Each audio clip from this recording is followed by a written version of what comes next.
All right, so this is going to be another movie review. This one's called The Phantom of 42nd Street. Looks like an alpha video.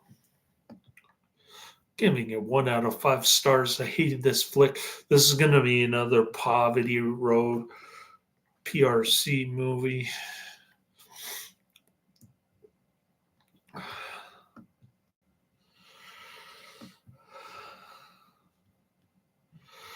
The Phantom of 42nd Street is a 1945 U.S. mystery film directed by Albert Herman, starring Dave O'Brien, Kay Aldrich, and Alan Mowbray. It was produced by the low-budget Poverty Row Studio Producers Releasing Corporation, also known as PRC. The film's sets were designed by the art director Paul Palmentola, and actors killed during the performance of a play while critic Tony Woolrich, Dave O'Brien, is attending. Initially, Woolrich is reluctant to investigate, even though he's encouraged to do so by his friend Romeo, played by Frank Jenks, who is also the taxi driver who brought him to the show, and Jenks as a sort of sidekick throughout the story. It's supposed to be some comedy relief. Frank Jenks. Usual cornball humor that falls flat is what we're looking at here. When Dave O'Brien is the lead actor, you know this movie's going to be whack. Production company Producers Releasing Corporation, PRC, distributed by Producers Releasing Corporation, PRC. Release date May 2nd, 1945. Runtime 58 minutes. It felt like 5 hours. Country United States and language English. Tony is chewed out by his editor for not investigating when he happened to be at the scene of the crime. And so he takes an initially reluctant interest. Tony becomes more involved in the investigation when there is another murder. And when Claudia Moore, Kay Aldrich, in her last movie role, the girl that he loves, is suspected and is also possibly threatened by the killer. Well,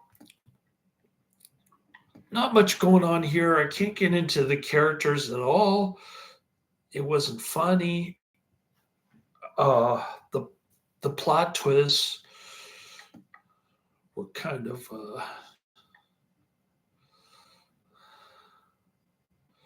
I don't know, the storyline, plot twists, whatever you want to call it, it just didn't interest me in the least bit.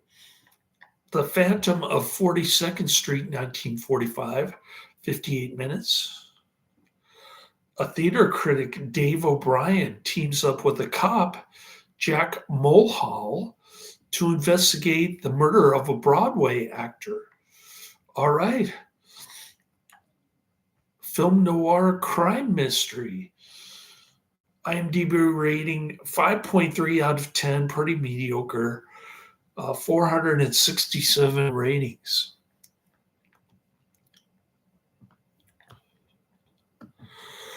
Here's a more flattering review on IMDb from C. Steedler, dated September 5th, 2011. The title of the review on IMDb is "It Ain't Shakespeare, but They've Heard of Him." And they're giving it, C. Steedler gives it a 6 out of 10. I'm giving it a 2 out of 10. Tony Woolrich is an oddity for 40s mysteries, a newspaper man who decidedly does not think of himself as a detective. In fact, this film opens with the murder at the theater, and all theater critic Woolrich wants to do is get back to his paper and review the play. He is encouraged to pursue the mystery by his editor, who is understandably upset that the paper has missed a big scoop, and also by his sidekick, Romeo the cab driver. Eventually throwing himself into the job, Tony turns out to be surprisingly good at detective work for a drama critic anyway. And his connections in the theater world help him quickly surpass the little progress achieved by rather dim police detective Walsh, Jack Mahal. So we got the Keystone Cops here, and we've got Dave O'Brien. He's supposed to be a movie critic, but he turns out to be an automatic and immediate detective expert. Dave O'Brien as Tony is earnest and appealing. Frank Jenks as Romeo is appropriately helpful and smart alecky.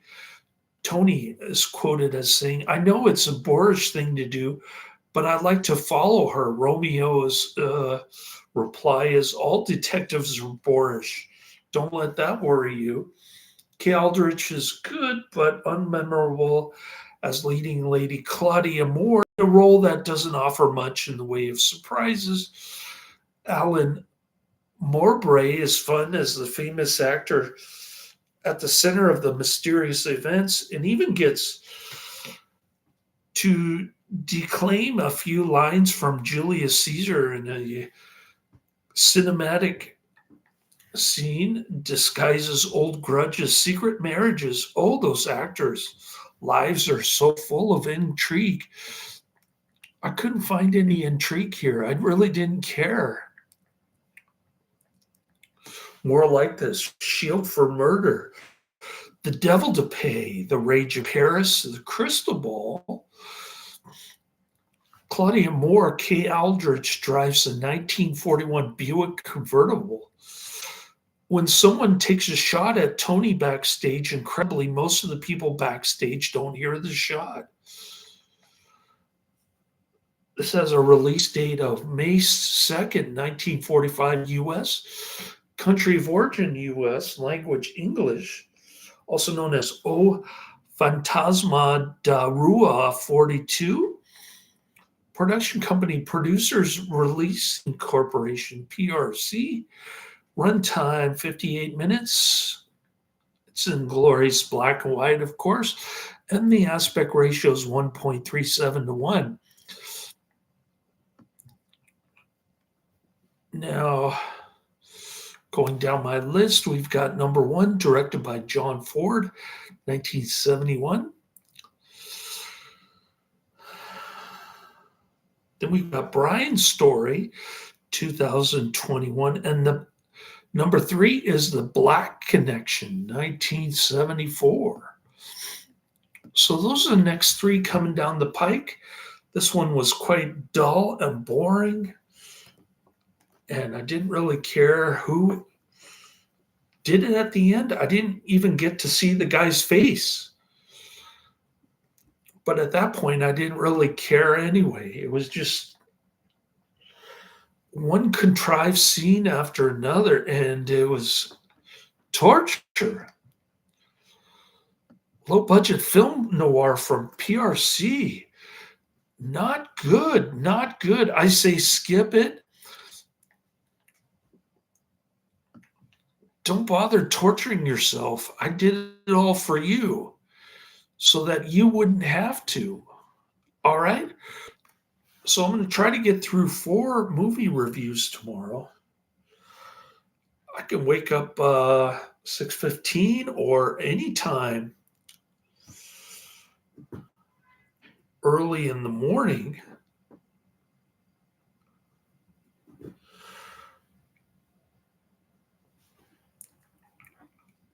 Because McDonald's is open 24 hours now on Market Street. I guess they changed their hours. And so I can take my little walk in the morning to McDonald's to get my coffee and some hash browns, depending on how early I can wake up in the morning. And then I got to go to Burlingame for an allergy appointment. My nose is already running, like it's all over my face and my jacket. It's just like all of a sudden my nose turned into a faucet. I don't know what happened, but I took some Dayquil and did a little nose spray. So hopefully I'll feel better tomorrow and I'll be able to get those, we'll be able to boogie down this list. I'm getting close I'm getting closer to the Weird Sciences. Number 19, Ip Man 21, Ip Man 2, 25. So the sooner I can get through these, the sooner I can get to the Karate Man stuff. Start reviewing that again. He's recommending stuff that I've already seen or it's already on my list. And I'm not going to review those. I mean, I'm not going to add them on my list if they're already there. And, Karate Man thinks he's the king of recommendations. So he's naturally trying to pull a rabbit out of a hat, digging down on the bottom of the barrel for recommendations, which is admirable. I mean, yeah, I'm looking to add a bunch of movies to my list as well. We all are. I just added, as a matter of fact, I just added The Mask, 1961, Late Night Horror, 1968, and Werewolf Woman, 1976. Those are the three that I just added because, I don't know, they're cult movies, they're horror movies. Well, Late Night Horror is an old, gory television show from BBC during the late 60s when Mary, what's her name, was complaining about Doctor Who. John Pertwee and Joe Grant. Okay.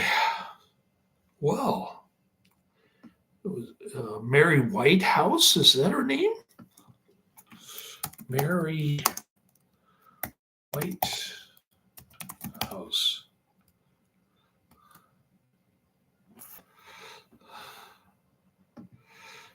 Yeah, Mary Whitehouse. She campaigned against social liberalism and mainstream British media, both of which she accused of encouraging a more permissive society.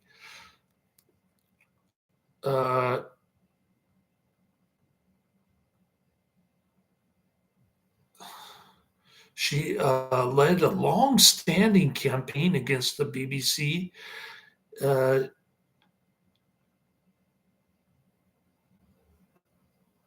She was a Christian. I'm not sure what kind of a Christian.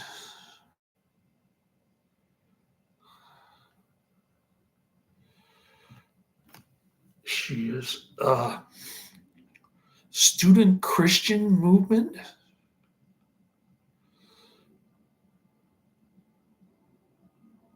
Clean Up TV Pressure Group, established in 1964. Uh, she founded the National Viewers and Listeners Association.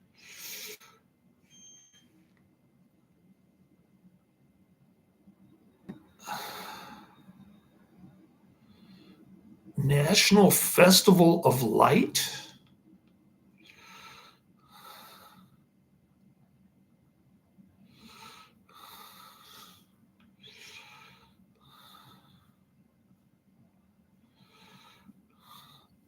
Interesting. Well, Doctor Who. So Doctor Who met with her heaviest disapproval during Philip Hinchcliffe's tenure as producer between 1975 and 1977. She described the serial Genesis of the Daleks, 1975, as consisting of tea time brutality for tots. Said the brain of Morbius, 1976, contained some of the sickest and most horrific material seen on children's television. On the Seeds of Doom, 1976, in which the Dr. Tom Baker survives an encounter with a giant carnivorous plant monster, she commented, strangulation by hand, by claw, by obscene vegetable matter is the latest gimmick, sufficiently close up so they get the point, and just for a little variety, show the children how to make a Molotov cocktail. Following her complaint about the deadly assassin, broadcast later in 1976, White House received an apology from the Director General at BBC, Sir Charles Curran. A freeze frame cliffhanger ending to the third episode in which the Doctor appeared to drown was altered for repeat showings.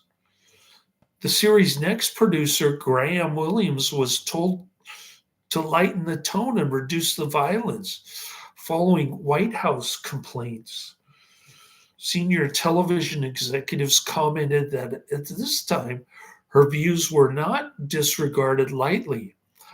Philip Hinchcliffe later remarked, I always felt that Mary Whitehouse thought of Doctor Who as a children's program for little children, and it wasn't. So she was really coming at the show from the wrong starting point. Okay, Mary Whitehouse. Well, I don't know how we got from the Phantom of 42nd Street to Mary Whitehouse, but anyways, my plan for this weekend, I should be able to review 4 movies Saturday and 1 movie Monday, although we've got to study for my small group at church on Tuesday. That should be interesting. Talk about the cleansing of the temple, and maybe I'll go into a little bit of the one person who was most responsible for the crucifixion. I think it's the centurion, but for some reason, people read the Nicene Creed and they think Pontius Pilate is the only person responsible for crucifixion. And they don't even take Hebrew law into consideration. It's all Roman law.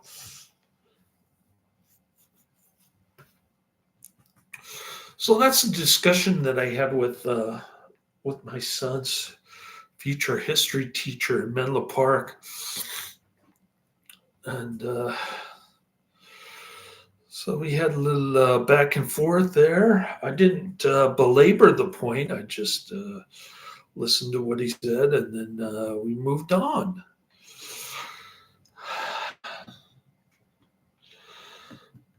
So my son's pretty seemed like he was really intrigued by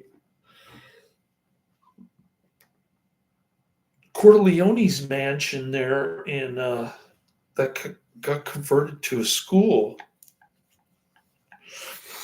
And even his mother showed up an hour late. That was bizarre. she, I guess she said on transferring him there, I didn't even have to drag her to court. She just wants him to get better grades, I guess. So she's going to transfer him to Catholic school. Amazing. It's a miracle.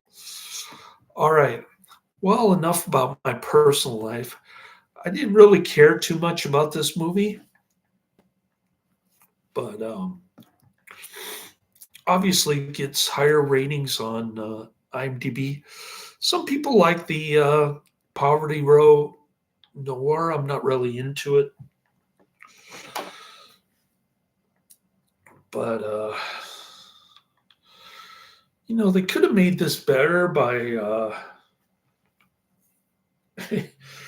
maybe having Franks do some funnier stuff. Like I said, the jokes fall flat. The the annoying dumb blonde. She wasn't too funny either. So they're really trying hard for comic relief. They're trying to milk these actors for as much as they've got. But the script is so bad, and the plot is so uninteresting. Even the ending, I really don't know who the killer is, nor do I really care at that point. So, yeah, big disappointment this movie. And next one I'll do is directed by John Ford. Laters.